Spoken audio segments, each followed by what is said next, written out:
araw po sa ating lahat, sa mga nakikinig sa ating live ngayon na pag-aaral. Ang pag-uusapan po natin ay mga bagay patungkol sa Biblia. Dito po sa isang programa natin, may sagot ang Biblia sa mga tanong mo. Ayan, so ang pag-uusapan po natin dito ay mga tanong na kung saan ang Biblia ay makikita natin sa Biblia ang mga sagot. So may mga makikita po kayo na mga bagay na pwede nating pag-aralan. Kaya kung may mga Biblia po kayo, pwede niyo pong ay handa ang inyong mga Biblia. Kung may mga ballpen, papel kayo, ay isulat niyo po ang mga bersikulo. At marami pong mga tanong na pwede nating pag-uusapan na ito ay matatagpuan po natin ang mga sagot sa Biblia. Okay, so para hindi po tayo magtagal, ito po yung unang tanong na pag-usapan po natin. So ano ang sagot ng Biblia sa tanong na ito? So ano ang iba pang tawag sa Biblia na mababasa natin sa loob ng Biblia? Ayan, so ito po ay isang mga katanungan kung ano daw ang mga iba pang tawag sa Biblia na mababasa natin sa loob ng Biblia. So mayroon pong mababasa dito sa John chapter 5 verse 39. Ito po ang sabi, saliksikin ninyo ang mga kasulatan sapagkat iniisip ninyo na sa mga yaon ay mayroon kayong buhay na walang hanggan. At ang mga ito ay siyang nagpapatutuo tungkol sa akin. So dito po sa Juan, Kapitulo 5, and 39, ang tawag sa Biblia ay tinatawag na kasulatan or scripture. So yun po yung isa na makikita po natin doon. Mayroon din po sa 2 Timothy chapter 2 verse 15. Isa pang tawag ng Biblia, matatagpuan po natin doon sa 2 Timothy chapter 2 verse 15. Pagsikapan mong humarap na subok sa Diyos, manggagawang walang anumang ikahihiya na gumagamit ng matuwid na salita ng katotohanan. So kung titignan po natin, ang salita ng Diyos or yung Biblia ay tinatawag din na Word of Truth. So yun po yung makikita natin sa 2 Timothy chapter 2 verse 15. At mayroon pa pong ibang mga evidence na makikita natin sa 1 Peter chapter 1 verse 23 and then verse 25. Kung ano po ang sinabi ni Pedro kung Biblia ang pag-uusapan. Ang sinasabi naman niya doon, ito po sa wikang Tagalog, yamang ipinanganak kayong muli, hindi sa binhing nasisira, kundi sa walang kasiraan sa pamamagitan ng salita ng Diyos, na nabubuhay at namamalagi. Datapwat ang salita ng Panginoon ay namamalagi, magpakailanman. At ito ang salita ng mabubuting balita na ipinangaral sa inyo. So, ang sabi ni Apostol Pedro, yung Biblia ay tinatawag din na salita ng Diyos, salita ng Panginoon at salitang mabuting balita. So yun po yung mga makikita natin kung ano ang tawag ng Biblia o ano pang ibang tawag ng salita ng Diyos na matatagpuan po natin sa loob ng Biblia. Kasi marami pong mga na-confuse kung ang Biblia ba ay talagang makikita sa loob ng Biblia. Hindi po natin makikita kung ang Biblia ay matatagpuan natin talagang sa loob ng Biblia at patutunayan ng mga bersikulo. Dito po ay makikita natin ang mga terminology na hindi po makikita natin litra por litra ang word na Biblia, pero ang makita natin doon ay kasulatan. Ayan, mga kasulatan, salita ng katotohanan, salita ng Diyos na hindi nasisira, salita ng Diyos na buhay, salita ng Panginoon at salita na mabubuting balita. So yun po yung makikita lang po natin doon na nagpapatunay regarding po dito sa salita ng Diyos. So yun po yung mga ibang mga evidence na matatagpuan po natin sa Biblia. May iba pang mga nagtatanong na sabi nila, ano ang sagot ng Biblia sa tanong na bakit ang Biblia ay tinatawag na salita ng Diyos? Ayan po. Bakit daw ang Biblia ay tinatawag salita ng Diyos? Dito po sa 2 Timothy chapter 3 verse 16, tingnan po natin kung ano ang sagot ng Biblia. Ito po, ang lahat ng mga kasulatan na kinasihan ng Diyos ay napapakinabangan din naman sa pagtuturo, sa pagsansala, sa pagsaway, sa ikatuturo na nasa katwiran. So, makikita po natin dito mga kapatid, na ang Biblia ay tinatawag salita ng Diyos ay dahil ito po yung salitang word na kinasihan ng Diyos. Ang salitang kinasihan ng Diyos ay galing po ito sa word na theopneustos or God breath. So, ang Biblia ay tinatawag salita ng Diyos dahil po doon sa word na kinasihan or God breath or inspiration. Kaya lahat po ng mga bagay na nasulat sa Biblia, ito ay galing po sa breath ng Panginoon or sa inspiration ng Panginoon. Kaya ang Biblia tinatawag salita ng Diyos. Ganito po kasi yan na kaya naisulat ang Biblia dahil ang Panginoon po yung dahilan kung bakit naisulat po ang Biblia. Kaya sa madaling salita, ang Biblia ay tinatawag salita ng Diyos dahil siya po yung dahilan kung bakit nabuo ang Biblia, dahil sa kanyang ginawa, dahil sa banal na Espiritu na nag-work po sa isang writer para maisulat ang mga bagay na ito. Kaya dito po sa 2 Timothy chapter 3 verse 16, kung ulitin po nating basahin, ang lahat ng mga kasulatan na kinasihan ng Diyos. Okay, yung word na kinasihan ng Diyos ay mapakinabangan. Okay, mapapakinabangan din naman sa pagtuturo, ayan, sa pagsansala, sa pagsaway, sa ikatuturo na nasa katwiran. So yun po yung ulitin ko po na daw ang sagot ng Biblia sa tanong na bakit ang Biblia ay tinatawag na salita ng Diyos. So ang verse po na nagpatunay po dyan ay yung 2 Timothy chapter 3 verse 16. Mayroon pa pong ibang katanungan na pwede nating pag-uusapan sa araw na ito mga kapatid. Ito po, ano naman ang maitulong ng Biblia sa buhay ng isang tao? So ito po ay isang tanong na ano daw ang pwedeng maitulong ng Biblia sa buhay ng isang tao? Ayan, kasi napakahalaga po na malalaman po natin dahil halos lahat naniniwala na ang Biblia ay nakakatulong. Ang Biblia ay malaking maitulong sa mga tao. Kung ang tao ay maniniwala na ang Biblia ay nakakatulong. So depende po 'yan sa mga depende po sa pagtingin o sa pag-iintindi ng isang tao kung ito ay nakakatulong. Pero ito po yung tanong, ano naman ang maitutulong ng Biblia sa buhay ng isang tao? So ito po yung sinasabi sa 2 Timothy chapter 3 verse 16 mga kapatid. Tignan po natin kung ano po ang pwedeng maitulong ng Biblia sa buhay ng isang tao. Basahin ko lang po dito sa 2 Timothy chapter 3 verse 16 and 17.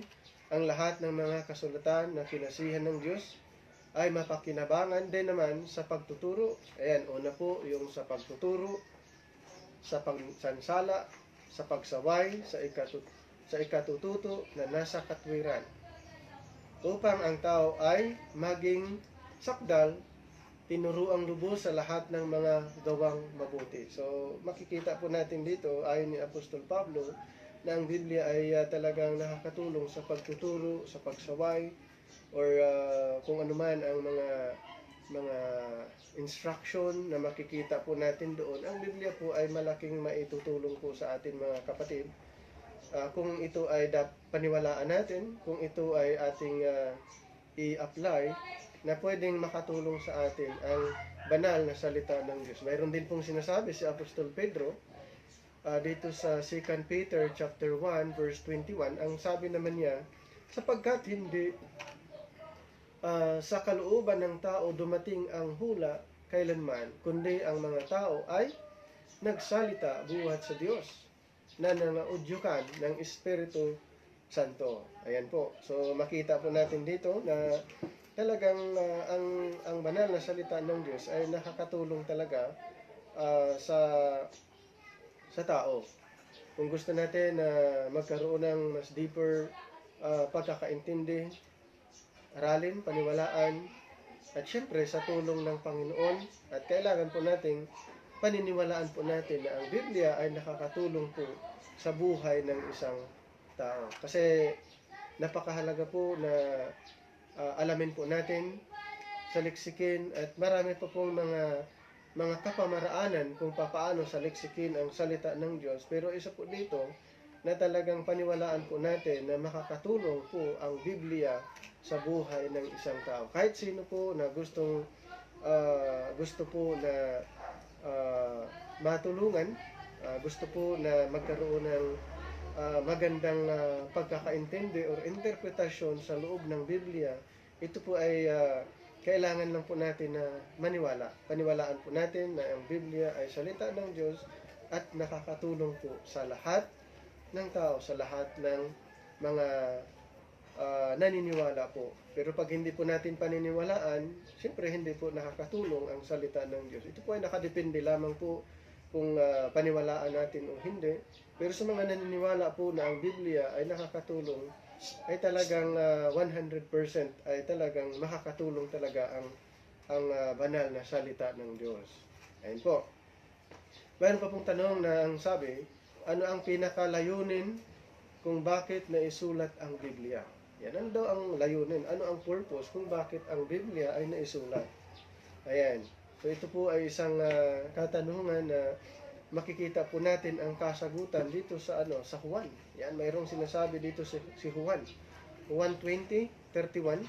John chapter 20 verse 31 ay kung tignan po natin doon mga kapatid, I hope na nasundan niyo po yung pakisulat niyo lang po yung mga bersikulo. At kung nasundan niyo po yung mga katanungan, ay pwede niyo pong isulat, and then pag-aralan niyo rin po. Baka ma-encounter niyo po yung mga katanungan ito. Pwede niyo pong i-consider yung mga bersikulo na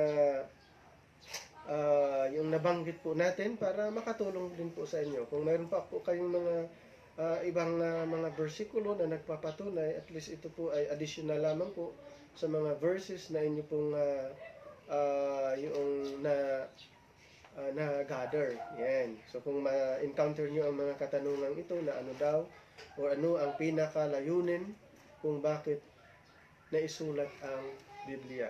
Okay, so dito po sa Juan, ayan, John chapter 20 verse 21, ngunit ang mga ito ay nangasulat upang kayo'y magsisampalataya na si Jesus ay ang Kristo, ang anak ng Diyos. At sa iyong pagsampalataya ay magkaroon kayo ng buhay na kanyang pangalan. Ayan po. So, napakaganda po yung sinabi dito. Kayo'y magsisampalataya na si Jesus ay ang Kristo, ang anak ng Diyos. So, isa po sa layunin na makikita natin, ayan yung pinaka-layunin kung bakit naisulat ang Biblia. Ito po ay talagang makita po natin yung content ng versikulong ito, na ngunit ang mga ito ay nangasulat upang kayo'y magsisampalataya na si Jesus ay ang Kristo, ang anak ng Diyos.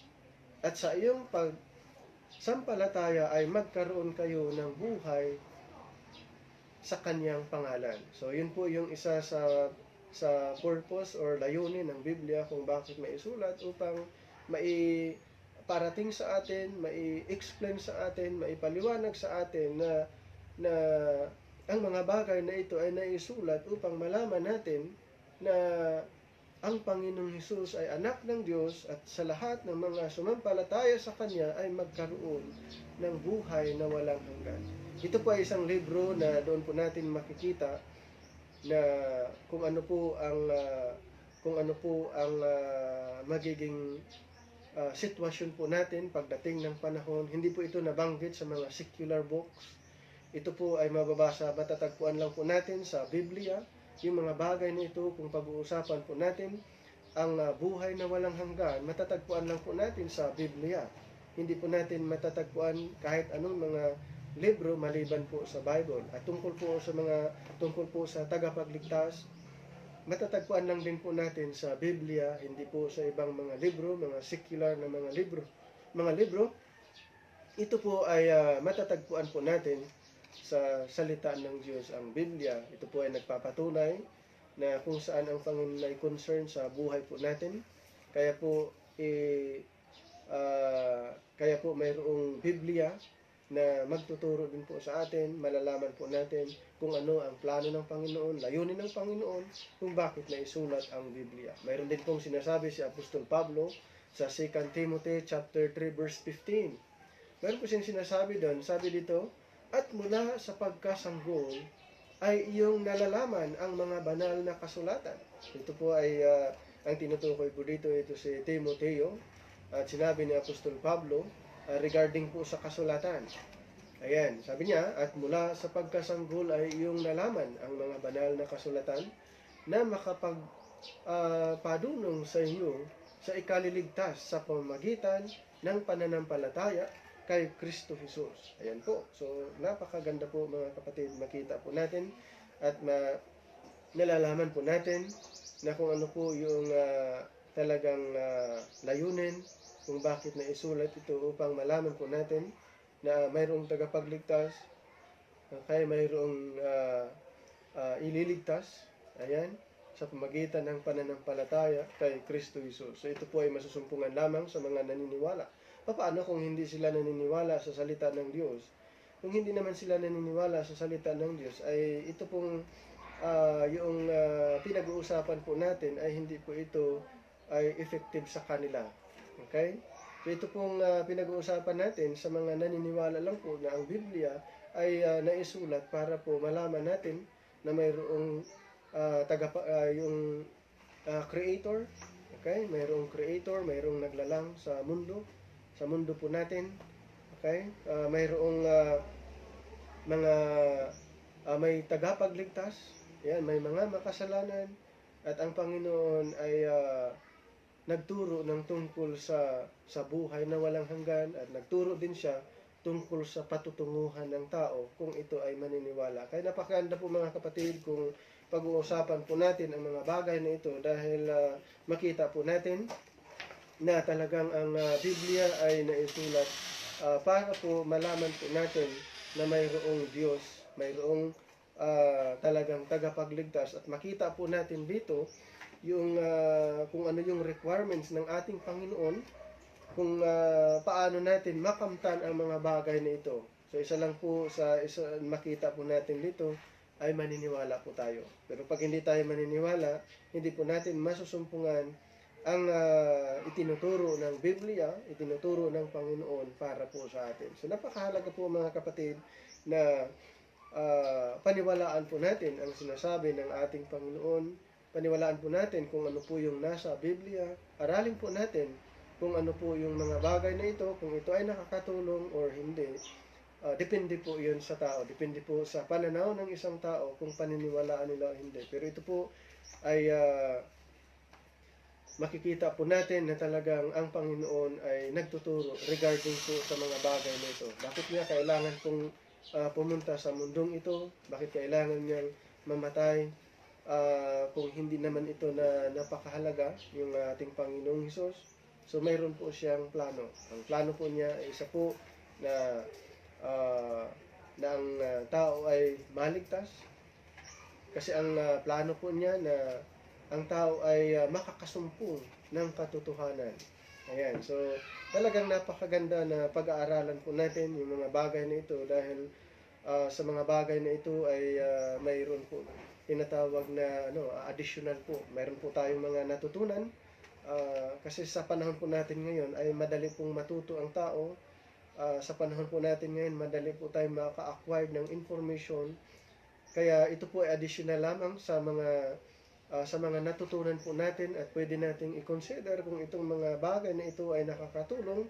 Yung mga versikulong itong nabanggit po natin ay makakatulong additional po sa mga natutunan po natin. Pwede nyo pong kopyahin, pwede nyo isulat ang mga tanong na nabanggit po natin, pwede nyo pong isulat ito.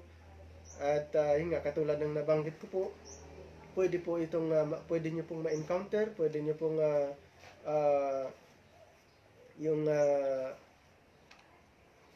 ma-encounter, yun nga, ang sinabi ko na mga bagay na ito. So, yung mga sagot na pwede natin, consider po natin yung mga versikulong ito. Mayroon pang tanong, totoo ba na may Diyos? Kung totoo, ano naman ang basihan? Ayan po. So, may mga talagang tanong na, kasi tayo ay mahilig tayong magtanong. Minsan, tanong lang tayo ng tanong, hindi na natin inaalam kung ano yung sagot. So, yun po. Kaya ito po ay isang tanong na talagang karamihan po naririnig po natin sa ating paligid o sa ating mga kaibigan. Kahit saan, totoo ba na may Diyos?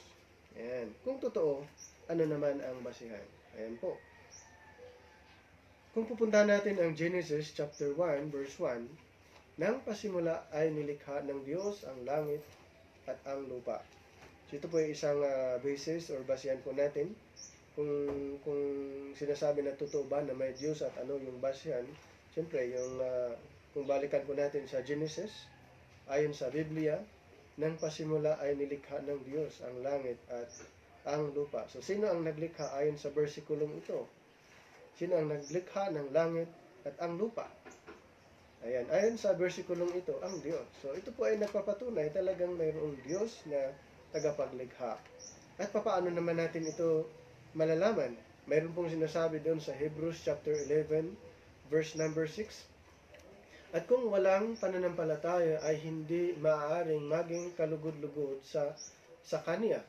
Sapagkat ang lumalapit sa Diyos ay dapat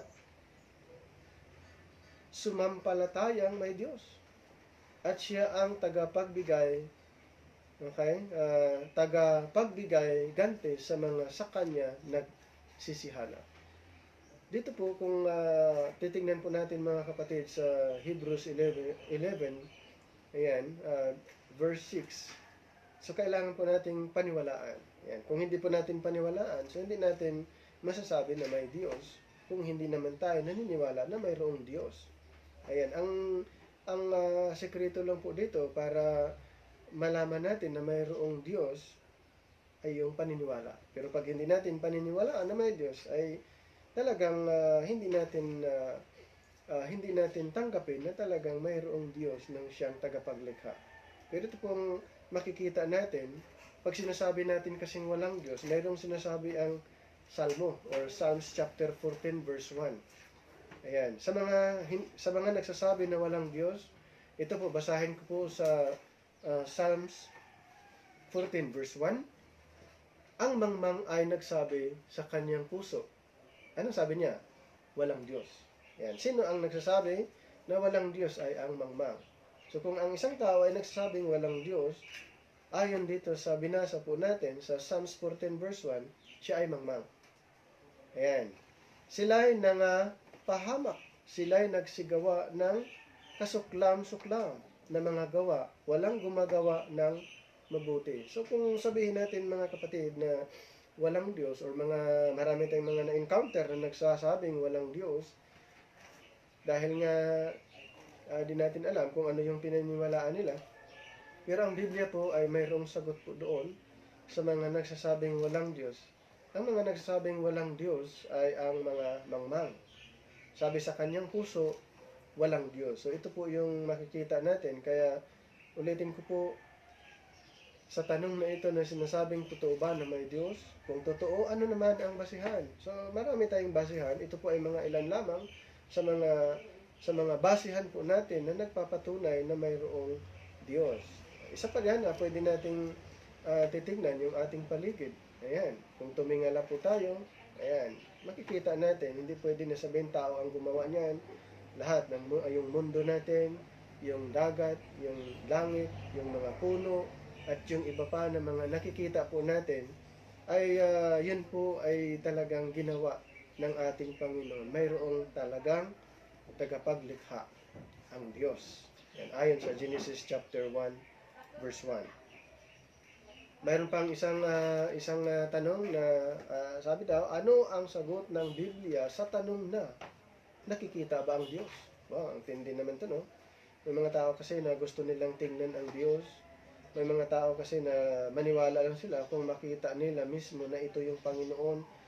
Sasabihin nila, sige nga, totoo ba na may talagang Diyos? Ipakita mo nga sa akin. Hindi po ganon. Kaya hindi po ganon na nakikita ba ang Diyos. Kung puntahan lang po natin ang John chapter 4 verse 24, ang Diyos ay espiritu. Okay? Ang Diyos ay espiritu at ang mga sa Kanya ay nagsisamba ay kinakailangang magsamba sa espiritu at sa katotohanan. Ayan po, sinasabi ko dito, ang Diyos ay espiritu. Ang Diyos ay espiritu. Sa John 1:18 naman ay makikita po natin doon yung isa pang patunay, walang taong nakakakita kailanman sa Diyos. Ay wala talaga, dito po makikita natin na hindi natin makikita ang Panginoon na sabihin ng ibang, totoo ba na may Diyos, ipakita mo sa akin na mayroong Diyos. Hindi po ganon. Ang Diyos pwede siyang magpakita through theophanies. Pwede siyang magpakita na mag-anyong tao, ang anyong anghel or iba pang mga anyo, pwede niya ipakita. Pero siya mismo, hindi talaga natin masasabi na ito ang Diyos. Kaya dito sa John 1:18, walang taong nakakita kailanman sa Diyos. Ang bugtong na anak na nasa sinapupunan ng Ama, siya ang nagpakilala sa Kanya. Kung tao naman ang issue, kung may nakakita, wala pong taong nakakita sa Panginoon. Sabihin nilang si Moses or si ganito, ang daming nakakita. Hindi po yun. Yun po ay ang Panginoon ay gumamit lang ng anyo. Ang tawag po kasi doon sa theological term, yung word na theophanies. Ayan, nagpapakita siya sa anyo. Kahit anong anyo, pwede siyang magpakita dahil siya ay Diyos.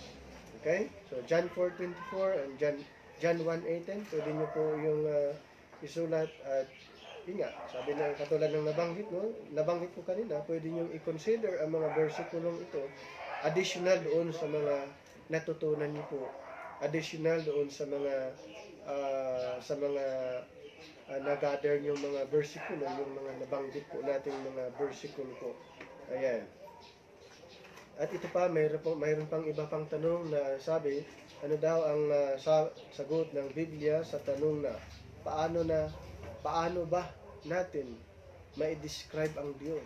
Ayan. Paano natin ma-describe ang Panginoon sa mga mananampalataya? Ay pinapakilala natin ang Panginoon, ini-introduce natin ang Panginoon, sinasabi natin na may Panginoon. Ang tanong, paano ba natin ma-describe ang Diyos? May sagot ang Biblia dyan sa 1 John chapter 4 verse 8. Yan, 1 John chapter 4 verse 8. Ito ang sagot ng Biblia. Ang hindi umiibig ay hindi nakakilala sa Diyos. Yan. Ulitin ko po. Ang hindi umiibig ay hindi nakakilala sa Diyos, sapagkat ang Diyos ay pag-ibig. So, isa pong description.